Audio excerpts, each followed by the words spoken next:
start with the team. This is a group of guys that just love coming to work every single day, love fighting for each other. I mean, just saw guys pouring it out there for each other, and I just feel like we're gelling together day by day. Getting better as a team. Saquon Barkley, man, you guys see it. He is a special talent. What's not known about him quite as much is how good of a teammate he is, how hard of a worker he is. Man, he's a special player, special teammate, special dude. We're so thankful that he's on this football team. He's helping us win games. Yeah, I think Jalen talked about it afterwards about how he's coming and been a leader for that team too. Obviously, he's one of the best players in the NFL, so you're going to be kind of expected to be a leader. But can you talk to me about the culture that you guys have in that locker room where Saquon can come in? Not only is he welcomed, he's appreciated, and how do you feel about the culture that you've built over there? I think anytime you get a player to his caliber, guys are going to look at him, and they're gonna follow him, and he stands for all the right things. Just again, like I said, the way he works, the way he goes about his business each day, competitive, and it's just contagious. And so, we like to build our culture here on our detail of how we play football, our fundamentals with how we tackle, with how we take care of the ball, how we take the ball away, blocking. We talk a lot about our toughness, our physical toughness. I think this is a physically tough group. Starting, Howie's done a great job putting these guys together, and our offense and defensive line lead the way, and then you got some linebackers that are making big time plays with Zach Vaughn and Nakobe Dean. The defense is hitting. So we talk about detail, we talk about physicality, and we talk about team. And that's where I feel like we're continuing to get better. But like Saquon said last night, they don't give trophies out for middle of the year, because you had a good first 10 games of the year. So we got a lot of work to do still. I respect and appreciate that, but your team is awesome to watch. And if we could give a trophy or an award, it would be electrifying every single time from start to finish. Go ahead, AJ. Coach, you mentioned having tough guys on your team. I think that's very evident when you watch your team play. Is that something you can get out of players? Can you make somebody tougher, or do you have to bring tough guys in and try to just, maybe sharpen that edge a little bit? Yeah, that's a great question. In my experience, it starts with the guys that you bring in, no doubt. But it starts with that. Like, again, you get a bunch of tough guys in here, like Lane Johnson, Landon Dickerson, Jordan Mailata, Jalen Carter. Right, you're gonna be tough. But I think what happens is the guys that are on the border and they're on the edge there. Am I going to be tough? Am I not? They follow that lead. And so the culture, yes, you start by bringing in tough guys. And that's something that Howie and I talk about all the time is bringing the guys that will play, that are mentally tough, because being mentally tough, as you guys know, is just as important in this league as being physically tough. Bringing the physically tough guys and then bringing the guys that play with relentless effort. And then that's your culture. Your culture is your habits. And so you get exposed if you're not being, if you're not doing those things on a team with the guys that we have. And so I think it's a both and I think that our guys are really, locking into that and it's showing on the field. It's evident whenever you watch that. We talked to Bill Belichick the other day, and he chit-chatted about how the Chargers' culture, as soon as Harbaugh gets there, immediately becomes a physical one because they focus on the O-line. They focus on, instead of giving up like Khalil Mack and Bosa, big salary, they give away some weapons, and they're like, hey, it's going to be tough. And we know your dad and the entire Sirianni family, O-line, D-line, baby. O-line, D-line is how you win games. It's always been like that. Now, let's talk about being tough at every single position. Is Jake Elliott going through something? Does he have a tweak of a muscle or anything like that? Or what are your thoughts on last night? I assumed there had to be something because that is such an abnormal evening for Jake Elliott, and I assume you feel the same way. Yeah, we have so much faith in Jake. He's made so many kicks here, so many big-time kicks here, dating back to before I got here. And then ever since I've been here, he's made some big-time kicks. I mean, shoot, you put on that Buffalo film from last year, he hits a big time kick to help us go into overtime and win that game. And it's just, he's been clutch ever since I've been here. And, just an unusual game for him. And I have no doubt in my mind that this team will rally around that. That's what you do when you're a team, and it's just we know that he's going to respond. We know that he's clutch. We know that he's coming back next week. We knew we needed him to make those kicks, those extra points to put us up where they needed two touchdowns and two-point conversions to go. And so, and he did that. I'm just looking forward to the next time he gets out there and has an opportunity to set straight. And I got so much faith in Jake and the operate. It takes everybody, right? It takes the operation. Rick's been snapping the ball well. Braden's been holding the ball well. And Jake, will get right back on track. I have no doubt in my mind. Hell yeah, let's go, Jake. Let's go, buddy. Hell yeah, Jake. It's good hey, just as a kicker, punter specialist, boy, happy you guys won that game for Jake. You lose that game. That is a tough spot. But to your point about the team getting his back, CJ GJ was standing behind him in one of the interviews last night and still called him the best kicker in the league. I love that. That's a good sign of your culture you got built over there. Now, speaking of culture, Coach Tyriani has a question for you, Coach. Yeah, Coach, first and foremost, just want to say unbelievable victory last night. Let these people keep doubting them. Let these people keep doubting us, okay?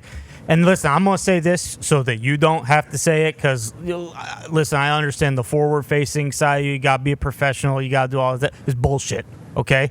Every single morning I come in the facility, I turn the TV on. What do I see? Hey, the Eagles stink. Their head coach is a big dumb dipshit. He leaves all these points on the board. Hey, the Eagles, they may be 8-2, but are they going to win?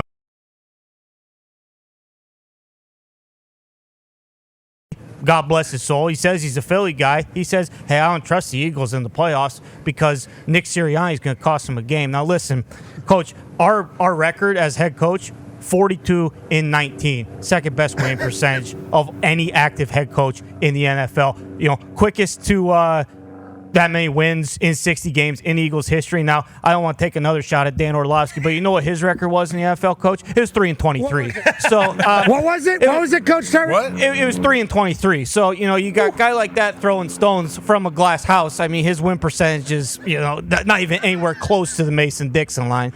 But listen, there's also a couple other stats that I would like to make you aware of, Coach. Because people seem to have so many problems with an 8-2 football team, man. A team that's leading one of the toughest divisions in football. Over the last 30 years, only 5 coaches have started 8-2 in 3 consecutive years. Okay, you got Sean Payton, Bill Belichick, Tony Dungy, Mike Shanahan, and guess who the 5th one is? Who? Me, Coach Sirianni. Okay, you got 4 Hall of Famers.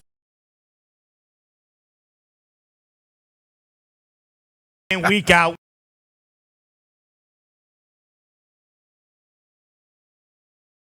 Fire the guy. Now listen, I get it, okay?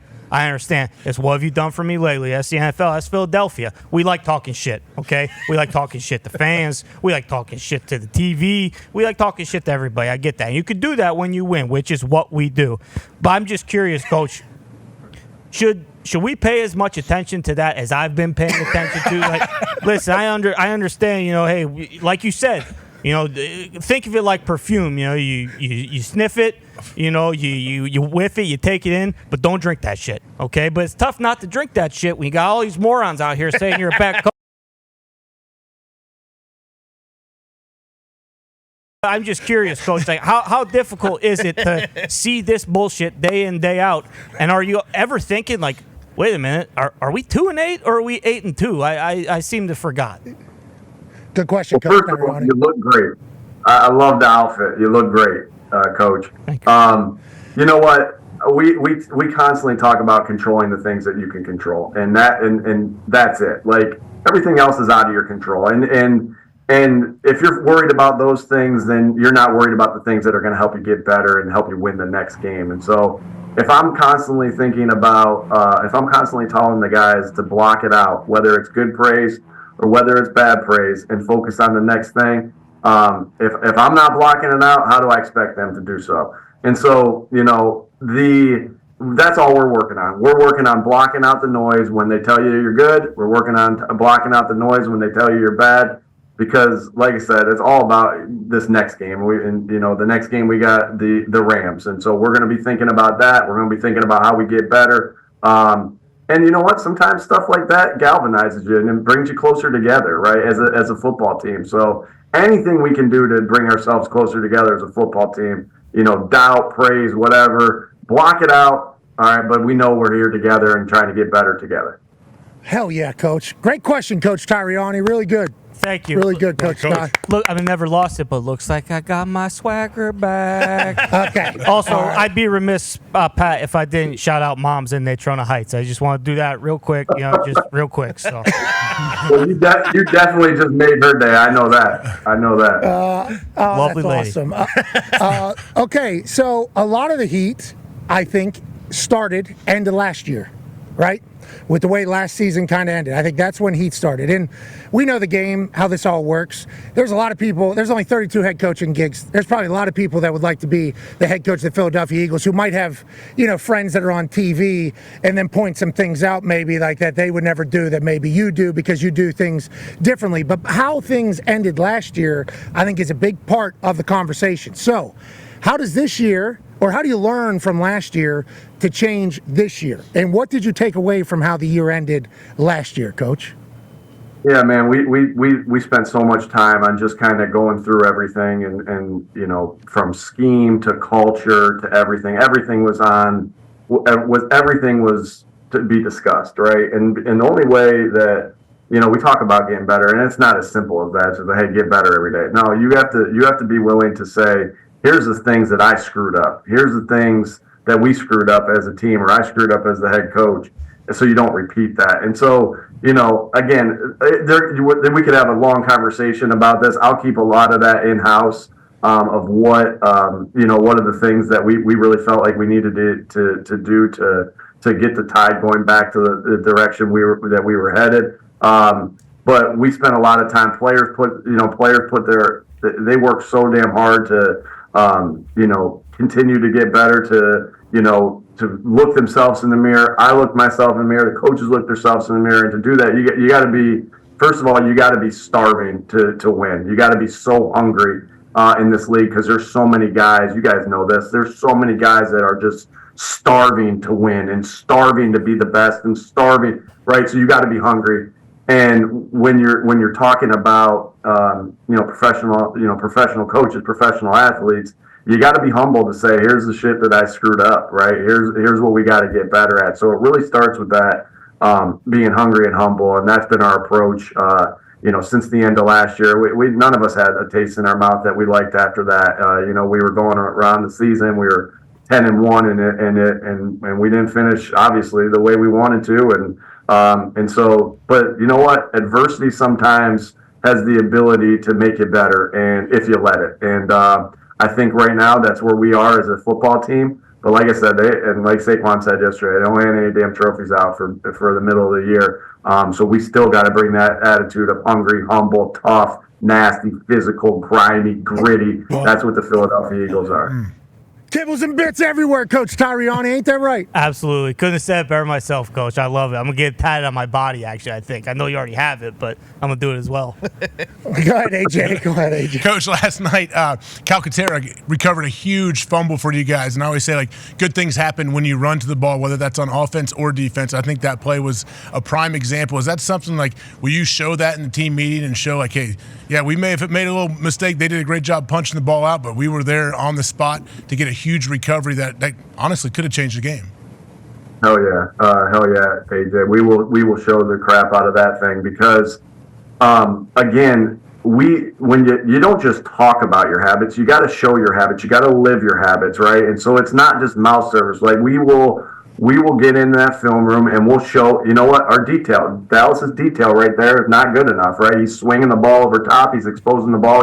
So that part will be on there. We talk all the time, and we'll show hustle plays all the time of, hey, whether it's a defensive lineman coming out of, a screen happens, the defensive lineman coming out of the stack and smacking a receiver that caught a screen pass, or, the relentless effort of a guy getting to the football. And we talk a lot about when the ball carrier, has the ball, that are we, after a catch, are you flipping and finding? That's what we talk about that a lot. Are you flipping and finding and trying to get a block on the guy? And that's what Grant was trying to do. He loves Dallas. Dallas loves him. And Grant was just trying to get a block for Dallas. And what happened, right? He was right there when the ball came out. And so we'll show that. There's an awesome clip from yesterday of on Saquon's run on third down of Devontae Smith and John Dotson running out of there, running off instead of blocking right there. We talk about that. That's relentless effort. That makes a big difference. And then just look at that one that you just showed. I'm watching you guys show the one to Dallas, and then we're talking about with Grant. Look how A.J. Brown clears this thing out. Like, A.J. Brown's the clear-out route there. Like, he's the clear-out route there. He's not getting the football there. He's clearing that out for his teammate. And so we'll show that because we know, Grant has been stepped into the spotlight while Dallas was out, and he did an unbelievable job. But now he's back to being our number 2 tight end. And so everyone's role is not the same, but everyone's role is vitally important. And, as mad as I am at Dallas watching this over and over, as mad as I'm getting at Dallas right now for the way he plays the football, I'm so pumped that it's the greatest team sport there is. It takes freaking everybody, and I love that. Yeah, and everybody can lift up everybody, just like the team did to Jake Elliott last night. That is AJ wanted to bring that up strictly because,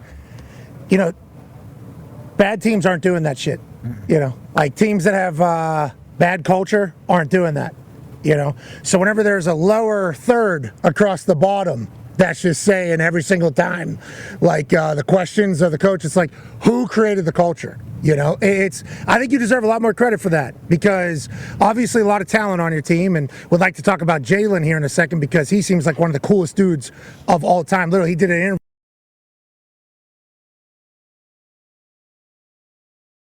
But like everybody buying in and clearly buying in whenever you were being attacked, everybody coming to your defense, like that culture doesn't just show up. That is something that is crafted by the head coach. So I think we'd like to take this time, even though it might be uncomfortable for you. Congrats on being able to do that. Hell yeah, Not a lot of people are able to do that, Coach. Legit. That's a real deal. Now let's talk about Jalen a little. Let's talk about Jalen a little bit. Every day, every day. You got to do that whole thing. Let's talk about Jalen. Seems like he is the perfect professional quarterback. Obviously, we all know his college story. We've seen his NFL story, the end of last year, obviously. A lot of things were being said. Has weapons, is able to do it, has new offense with Kellen, his leadership style. What have you learned about Jalen, maybe since the first day you met him? And what are your thoughts as him as your face of your franchise here going forward for hopefully the next 10, 15 years? What strikes me with Jalen is just like he's a winner, right? He is a born winner. Like, tell me where he hasn't won. He's won everywhere he's went. Alabama, Oklahoma, here with the Eagles. Like, and he just continues to win. I hope you know that I can't give much of a better compliment than, man, this guy's a football player. This guy's a winner. I'm so pleased with how he continues to get better and how he looks at himself and says, how do I get better? And he's had these incredible games. He's had this incredible career so far. And all he cares about is how he gets better and continues to help this football team win. And and you see the plays. Like, we don't even need to talk about the play. You guys see it. I mean, he's making unbelievable throws. He's making big time scrambles on that third down and 9 last night, where he got to he got out of the pocket, ripped and scored and got the first down, was awesome. He had that one last week where he threw the touchdown to Goddard. The guy comes free, right? They got us on this. They got us on this pressure. I won't get into the pressure. I don't want anyone else to think about that. But he got us in the pressure, and the linebacker comes through clean. He rips the ball through and rips up through it, and then throws it to Dallas for a touchdown. He's a special player. We got special players on this football team that it's a pleasure to be around them. Jalen's at the top of that list. Hell yeah. Connor has a question for you, Coach. Yeah, Coach, speaking of Jalen, there's some doubt about the Tush Push coming in this year. You lose Kelsey, and maybe it's not going to work. After each game, do you kind of say, like, how about this, boys? We're still pushing piles like we were born to do. And, another thing about Saquon that doesn't get mentioned, it was sent into the group today. He's had like 9 rushes stopped at the 1, and basically every single time Jalen takes it home. Is there a conversation between those two after the game, too? Like, hey, Jalen, you're welcome for that touchdown again? Yeah, again, team game, obviously. But we've done a good job. And that's, when you lose a player like Jason Kelsey, who made that thing go, who had a big part of making that thing go, because it takes everybody, as we know. It takes the pusher, it takes the edges, it takes everybody. That's always tough. But Cam's done a great job, and he was able to play right alongside Jason last year and learn from him. But the guys Landon Dickerson's awesome at it. Mekhi Becton. How many things can I say good about him? I love that he's on this football team. He has really stepped in and done a nice job. Lane Johnson, Jordan Mailata, Fred Johnson, Tyler Steen was in there yesterday for one. What I think's cool about the Tush Push or whatever you want to call it is that now I'm seeing. What do you call it? Yeah, what do you call it? What's in the play? I'm not giving away our code words. I can't do that. I can't do that. No, it's quarterback coach. Quarterback sneak. Okay. What I think is cool about it. Here's what I think is cool about it. That teams, when I go see my son, who's 9 years old, play in Pee Wee football, teams are doing that. He's their quarterback sneak guy that they put in for. Like I feel like he's kind of but he scored about 3 touchdowns this year on quarterback sneak. We got called for a penalty doing that, Coach. My kid's team got called for a penalty. They called something player assist. Believe me, we wanted to burn the place down. It was a terrible call. We scored as well.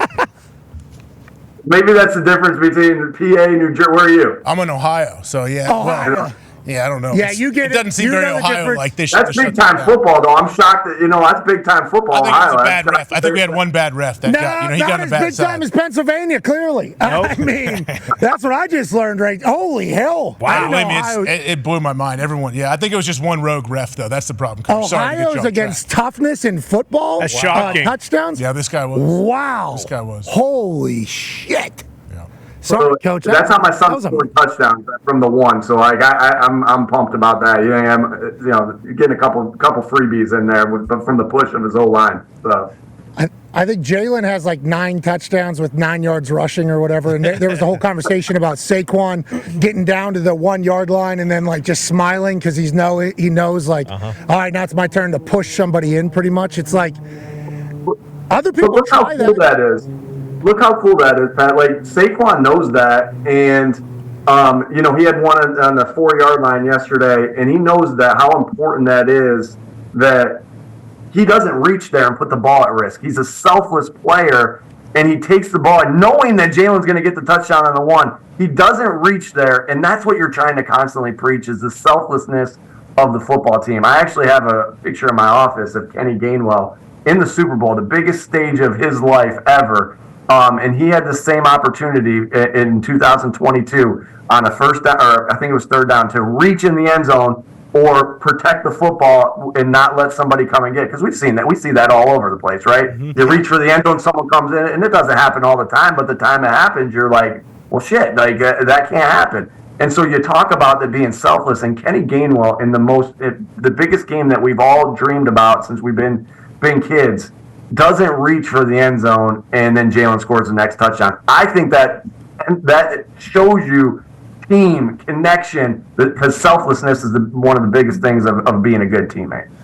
I love that you have that up in your office, just like a nice reminder of, maybe I'm not a big dumb dipshit. Ain't that right, Coach Sirianni? Yeah, well said. I mean, a couple other reminders. A couple other people who, maybe we keep some receipts, Coach, and after the season. I don't know. Maybe those debts come due. I don't know. Maybe you and Big Dom, huh, Coach Sirianni? You and Big Dom go knocking on some doors? Listen, I never would preach violence. I'm obviously not going to do that. I understand football is a violent game, but Big Dom. I mean, you can say what you want about him. You think that guy's never hit a kneecap with a wooden baseball bat before? Okay, all right. Okay. Just saying. Can you tell us about Big Dom, Coach? Can you tell us about Big Dom?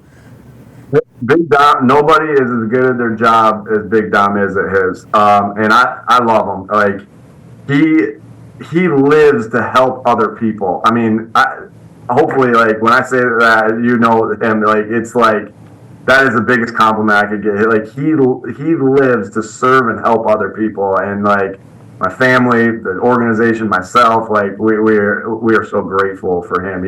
And nobody does his job like Big Dom does. Look at that. And the NFL tried to, kind of sabotage you guys by banning them from the sideline line. I mean, what a bunch of malarkey that was. Last question here for you, Coach, and we appreciate your time. Comes from Italian man from Pittsburgh, Tone Diggs. Yeah, Coach Sirianni, about an hour and a half west of Pittsburgh is just a beautiful campus in Alliance, Ohio. The Mount Union Purple Raiders, they're 9-0. I visited. I didn't go there, but I know you did go there. I just wanted to let you know we do this Ram Truck segment every Thursday, just highlighting, some of the best football hits you can find in college football. Just want to let you know for the third straight week, Mount Union has won our Ram Truck segment. Okay. And Weston Arthur, DB from Mount Union's got a chance to win a beautiful Ram truck. What's his name? There you go, Weston. Nice hit. Yeah. Stick. Yeah. Helmet off. Legal hit too, Coach. Coach, why don't you sign him to the Eagles? Here we go. See, we'll see. We'll see. He might drive over. He might drive over there. There's only been so many of us that came out of there, like Pierre Garcon, as you know, and Cecil Shorts are the big ones. So I don't know. We'll see what Weston has. I'll look at some tape here. I promise you. Weston's going to have a 2,500 heavy-duty Rebel Ram if he keeps it up. I mean, what a shot! Legal shot. This Ram segment. Go ahead. Let me put my vote in for him, the Mount Union guy. I hope he gets that truck. Dude, all right, we will put that in, and we'll put a vote in for you for Coach of the Damn Year. We appreciate the hell out of you. Enjoy this mini bye week. Obviously, got to prepare for the Rams. Good luck the rest of the way, and thank you for taking time on this Friday.